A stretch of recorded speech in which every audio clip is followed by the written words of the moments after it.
ఇవాళ అత్యంత కీలకమైనటువంటిది రాజకీయ పరంగా. ఎందుకయ్యా అంటే అభ్యర్థులు ఎవరైతే బరిలో ఉన్నారు అన్నటువంటిది ఫైనల్ అయిపోతుంది. అసలు ఎలక్షన్ ఎప్పుడో అనుకున్నటువంటి నుంచి ఇప్పుడేకి వచ్చేసింది.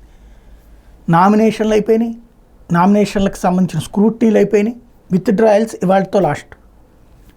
ఎక్కువ సమస్య కూటమికి ఉంది. ఎందుకు అంటే వైఎస్ఆర్ కాంగ్రెస్ పార్టీ తరపున ఇంకా కొత్తది ఏం లేదు. ఎవరైతే వద్దనుకున్నారో అంటే వాళ్ళు ఇవ్వలేదో సీట్లు, వాళ్ళల్లో కొంతమంది సర్దుకున్నారు, కొంతమంది వెళ్ళి కాంగ్రెస్ పార్టీ తరపున పోటీ చేస్తున్నారు, కొంతమంది తెలుగుదేశంలో చేరి పోటీ చేస్తున్నారు, కొంతమంది జనసేనలోనూ చేరి పోటీ చేస్తున్నారు. కాబట్టి వాళ్ళకి ఇంకేమి రెబల్స్ అంటూ ఏమి లేదు.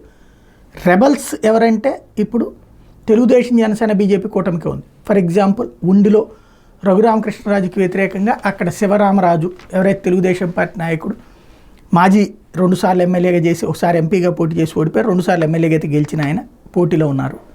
తర్వాత పరిపూర్ణానంద స్వామి భారతీయ జనతా పార్టీ తరఫున పోటీ నామినేషన్ వేశారు. ఇవాళ రోపు బీఫామ్ ఇవ్వకపోతే ఆయన ఇండిపెండెంట్గా బాలయ్య మీద రెబల్ అవుతారు.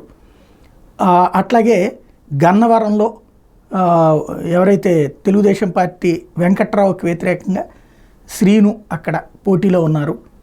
ఇట్లాగా కొన్ని చోట్ల భారతీయ జనతా పార్టీ వాళ్ళు రెబల్స్గా పోటీ చేస్తున్నటువంటిది, కొన్ని చోట్ల జనసేనకి రెబల్స్గా పోటీ చేస్తూ, జనసేనది అయితే మ్యాక్సిమం కంట్రోల్ అయినట్టుంది.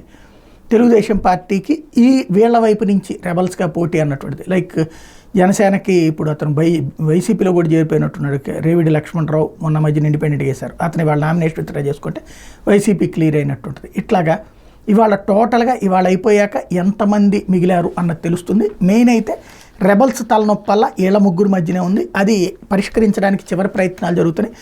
మరొక వైపు రాష్ట్రంలో అసెంబ్లీ లోక్సభ స్థానాలకి నామినేషన్ల ఉపసంహరణ పూర్తయిన తర్వాత ఇవాళ 25 లోక్సభ స్థానాలకి మొత్తం 503 నామినేషన్లు, 175 అసెంబ్లీ స్థానాలకు 2705 నామినేషన్లు ఆమోదం తెలిపిన నేపథ్యంలో నామినేషన్ల ఉపసంహరణ గడువు ముగిసిన తర్వాత ఏ నియోజకవర్గానికి ఎంతమంది అభ్యర్థులు పోటీలో ఉన్నారనేది తేలుతుంది. ఏ నియోజకవర్గంలో అయితే 16 మందికి మించి అభ్యర్థులు పోటీలో ఉంటే అక్కడ 2 ఈవీఎంలతో పోలింగ్ నిర్వహిస్తారు. ఒక ఈవీఎంలో 16 గుర్తులకు మాత్రమే అవకాశం ఉన్నటువంటి నేపథ్యంలో ఇది కీలకం అన్నమాట.